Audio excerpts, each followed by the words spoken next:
வணக்கம். போட்டித் தேர்வுகளுக்கு தயாராகிற உங்களுக்கு இன்னைக்கு தேவையான சில முக்கிய நடப்பு நிகழ்வுகளை கொஞ்சம் ஆழமா அலச போறோம். நிறைய செய்திகள் வருது, அதுலேருந்து ரொம்ப முக்கியமானதை மட்டும் எடுத்து அது என்ன, ஏன் முக்கியம்னு எளிமையா பார்க்கலாம். வாங்க ஆரம்பிக்கலாம். முதல்ல பெண்கள் மற்றும் குழந்தைகள் நலன் சம்பந்தப்பட்ட ஒரு திட்டம், பல்னா திட்டம்னு பேரு. சமீபத்துல ராஜ்யசபால கூட இத பத்தி பேசுனாங்க. இது மிஷன் சக்திங்கிற ஒரு பெரிய திட்டத்துக்கு கீழே வருது. ஆமா, இந்த மிஷன் சக்திங்கிறதே பெண்களோட பாதுகாப்பு, அவங்களுக்கு அதிகாரம் அளிக்கிறது, இதுக்கெல்லாம் ஒரு குட மாதிரி. அதுக்கு கீழே வர்ற இந்த பல்னா திட்டம் குறிப்பா 6 மாச குழந்தையிலேருந்து 6 வயசு வரைக்கும் இருக்கிற குழந்தைங்களுக்கு நல்ல தரமான பகல் நேர பராமரிப்பு, அதாவது கிரஷ் வசதி கொடுக்கறது. ஓஹோ, கிரஷ் வசதியா? ஆமா, வெறும் பராமரிப்பு மட்டுமல்ல, அவங்களோட ஊட்டச்சத்து, உடல் நலம், அப்புறம் அறிவு வளர்ச்சி, இது எல்லாத்தையும் பாத்துக்கிறது. இதுல முக்கியமான விஷயம் என்னன்னா, வேலைக்கு போற அம்மாக்கள் மட்டுமல்ல, எல்லா தாய்மார்களுக்கும் இந்த வசதி கிடைக்கும், அவங்க என்ன வேலை செய்யறாங்கன்னு பார்க்காம. அப்போ இது பெண்கள் வேலைக்கு போறதுக்கு ஒரு உதவியா இருக்கும் இல்லையா? கண்டிப்பா, இது ஒரு பெரிய சப்போர்ட்டா இருக்கும். இதுல 2 வகை கிரஷ் இருக்கு. என்னென்ன வகை? ஒன்னு தனியா இயங்குற கிரஷுகள், இன்னொன்னு அங்கன்வாடியோட சேர்ந்து இயங்குற கிரஷுகள், அங்கன்வாடி கம் கிரஷஸ்னு சொல்வாங்க. சரி. நேரம் எப்படி? நேரம் அந்தந்த ஊர் தேவைக்கு ஏத்த மாதிரி மாத்திப்பாங்க. பொதுவா மாசத்துக்கு 26 நாள், டெய்லி ஒரு 7.5 மணி நேரம் நடக்கும். இதுக்கு நிதி எப்படி வருது? மத்திய அரசா மாநில அரசா? 2 பேரும் சேர்ந்துதான். பொதுவா மாநிலங்களுக்கு 60-40 விகிதத்துல, அதாவது 60% மத்திய அரசு, 40% மாநில அரசு. ஆனா வடகிழக்கு மாநிலங்கள்னா 90-10, யூனியன் பிரதேசங்களுக்கு 100% மத்திய அரசே கொடுத்துடும். சரி சரி, இது பல்லினா திட்டம். அடுத்து நாம டெக்னாலஜி பக்கம் போலாமா? AI ஃபார் இந்தியா 2.0ன்னு ஒரு முயற்சி பத்தி சொல்லுங்க. AI ஃபார் இந்தியா 2.0 இது போன வருஷம் 2023ல ஆரம்பிச்ச ஒரு நல்ல திட்டம். இதோட நோக்கம் கிராமப்புறத்துல இருக்கிறவங்க, அப்புறம் இங்கிலீஷ் அதிகமா தெரியாத பின்னணியில இருக்கிற காலேஜ் ஸ்டூடெண்ட்ஸ், டிகிரி முடிச்சவங்க, இவங்களுக்கெல்லாம் இலவசமா AI மஷின் லேர்னிங் பத்தி சொல்லி தர்றது. இலவசமாவா? அதுவும் AI மஷின் லேர்னிங், ரொம்ப நல்ல விஷயமா இருக்கே. ஆமா, அதுலயே முக்கியமா இது 9 இந்திய மொழிகள்ல கிடைக்குது. அப்படியா? தமிழ்லயும் இருக்கா? ஆமா, தமிழ் உட்பட 9 மொழிகள்ல இந்த பயிற்சி தராங்க. இதை யார் நடத்துறாங்க? இது GUV, அப்புறம் IIT Madras, IIM Ahmedabad, skill India, இவங்க எல்லாரும் சேர்ந்து பண்ற கூட்டு முயற்சி. திறமைகளை எல்லார்கிட்டயும் கொண்டு சேர்க்கிறதுல இது ஒரு முக்கியமான ஸ்டெப். சூப்பர். இது கூடவே இந்தியா ஸ்கில்ஸ் ஆக்சிலரேட்டர்னு ஒன்னு இருக்குன்னு சொன்னாங்களே. ஆமா, அதுவும் திறன் மேம்பாடு சம்பந்தப்பட்டதுதான். இது நம்ம திறன் மேம்பாட்டு அமைச்சகமும் உலக பொருளாதார மன்றமும், அதாவது வேர்ல்ட் எக்கனாமிக் ஃபோரம் சேர்ந்து பண்றாங்க.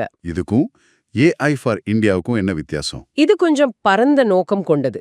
வாழ்நாள் முழுக்க கத்துக்கிறத ஊக்குவிக்கிறது, அப்புறம் அரசாங்கமும் தொழில்துறையும் சேர்ந்து ஸ்கில் கேப், அதாவது திறமை பற்றாக்குறைய சரி பண்றது. குறிப்பா AI, ரொபாட்டிக்ஸ், கிரீன் எனர்ஜி மாதிரி புதுசா வளர்ந்து வர்ற துறைகள்ல கவனம் செலுத்துறாங்க. இது ஒரு நேஷனல் லெவல் பொது தனியார் பார்ட்னர்ஷிப் மாதிரி. ஓகே, டெக்னாலஜி ஸ்கில் டெவலப்மெண்ட் பார்த்தாச்சு. அடுத்து எரிசக்தி, PM சூர்யா கர் முஃப்த் பிஜ்லி யோஜனா. ஆமா, வீட்டுக்கு இலவச மின்சாரம். இது எப்படி வேலை செய்யுது? எல்லார் வீட்டுக்கும் சோலார் பேனல் பொருத்துவாங்களா? திட்டம் அதுதான். இது இந்த வருஷம் பிப்ரவரியில ஆரம்பிச்சாங்க. வீட்டு மொட்டை மாடியில சோலார் பேனல் போடுறதுக்கு மானியம் தராங்க. எவ்வளவு மானியம்? 2 கிலோவாட் சிஸ்டம் வரைக்கும் போடுற செலவுல 60% மானியம். அதுக்கு மேல 2-3 கிலோவாட் வரைக்கும் போட்டா அந்த கூடுதல் செலவுக்கு 40% மானியம். அதிகபட்சமா ஒரு வீட்டுக்கு 3 கிலோவாட் வரைக்கும், அதாவது கிட்டத்தட்ட 78,000 ரூபாய் வரைக்கும் மானியம் கிடைக்க வாய்ப்பிருக்கு. இதனால மக்களுக்கு என்ன லாபம்? இது மூலமா 1 கோடி குடும்பங்கள் மாசம் 300 யூனிட் வரைக்கும் இலவச மின்சாரம் பெற முடியும்னு சொல்றாங்க. வருஷத்துக்கு ஒரு 18,000 ரூபாய் மிச்சமாகும்னு ஒரு கணக்கு. 1 கோடி குடும்பங்களா? இது பெரிய டார்கெட் ஆச்சே. இப்போ எவ்வளவு பேர் சேர்ந்திருக்காங்க? இப்போ ஜூலை 14 நிலவரப்படி ஒரு 15.45 லட்சம் வீடுகள் இதுல பயனடைஞ்சிருக்காங்க. மொத்தமா இதுக்கு 75,000 கோடி ரூபாய்க்கு மேல ஒதுக்கி இருக்காங்க.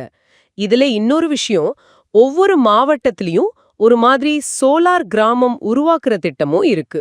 ஓஹோ, இது நல்ல முயற்சி. சுற்றுச்சூழலுக்கும் நல்லது, மக்களுக்கும் பணம் மிச்சம். அடுத்து உலக அளவுல இந்தியா எப்படி இருக்குன்னு பார்க்கலாம். ஹென்லி பாஸ்போர்ட் இண்டெக்ஸ் 2025 இதுல இந்தியாவுக்கு முன்னேற்றம்னு சொன்னீங்க. ஆமா, நல்ல முன்னேற்றம். போன வருஷத்தை விட 8 இடம் முன்னேறி இப்போ 77வது இடத்துல இருக்கு இந்தியா. 77வது இடம். இது எதை வச்சு கணக்கிடுறாங்க? நம்ம பாஸ்போர்ட் வச்சு முன்னாடியே விசா இல்லாம எத்தனை நாடுகளுக்கு போக முடியுங்கிறத வச்சுதான் இந்த ரேங்கிங்.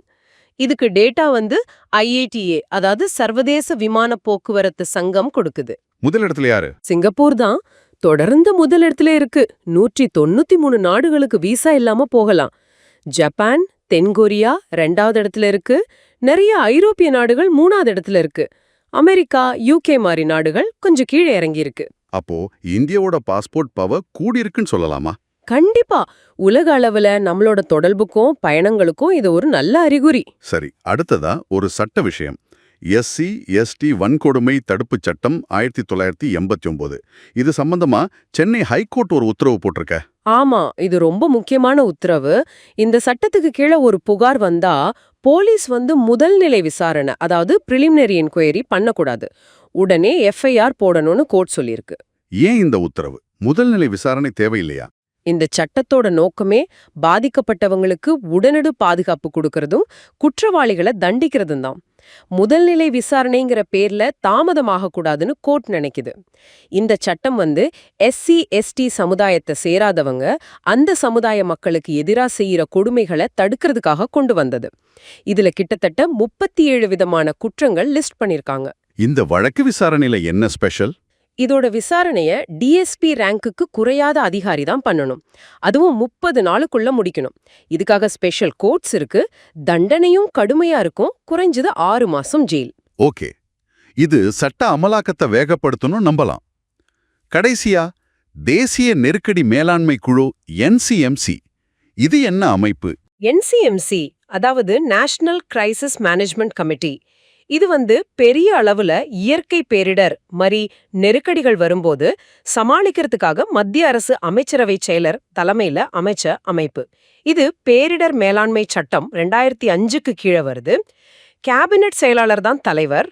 உள்துறை செயலாளர், பாதுகாப்பு செயலாளர் மாதிரி முக்கியமான அதிகாரிகள் உறுப்பினரா இருப்பாங்க. இவங்களோட வேலை என்ன? ஒரு பெரிய புயல் வருது இல்ல வெள்ளம் வருதுன்னா நாடு எந்த அளவுக்கு தயாரா இருக்குன்னு பாக்குறது. அப்புறம் மத்திய அரசு, மாநில அரசு, மத்த ஏஜென்சிகள் செய்யற மீட்பு, நிவாரண பணிகளை ஒருங்கிணைக்கிறது, கண்காணிக்கிறது. இதுதான் முக்கிய வேலை.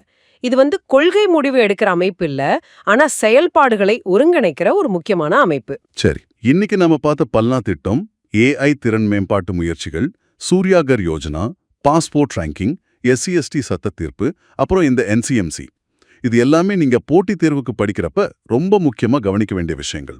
ஆமா, நீங்க பாத்தீங்கன்னா இது ஒவ்வொன்னும் இந்தியாவோட சமூகம், பொருளாதாரம், டெக்னாலஜி, உலக அரங்கில் அதோட இடம்னு பல விதங்கள்ல தாக்கத்தை ஏற்படுத்துது. ஒவ்வொன்னும் ஒன்றோடொன்று இணைந்திருக்கு. இன்னைக்கு நாம பேசின இந்த திட்டங்களோட வெற்றிங்கிறது வெறும் அரசாங்கம் பணம் ஒதுக்கிறதுலயோ அறிவிப்பு வெளியிடுறதுலயோ மட்டும் இருக்கா? இல்ல, அது நிஜமா களத்துல எப்படி செயல்படுது, மக்கள்கிட்ட எப்படி போய் சேருது, அதுல மக்களோட பங்களிப்பு எப்படி இருக்குங்கிறதுல தான் அதோட உண்மையான வெற்றி அடங்கியிருக்கா. இதை பத்தி நீங்களே யோசிச்சு பாருங்க. அடுத்த அலசல்ல சந்திப்போம். நன்றி.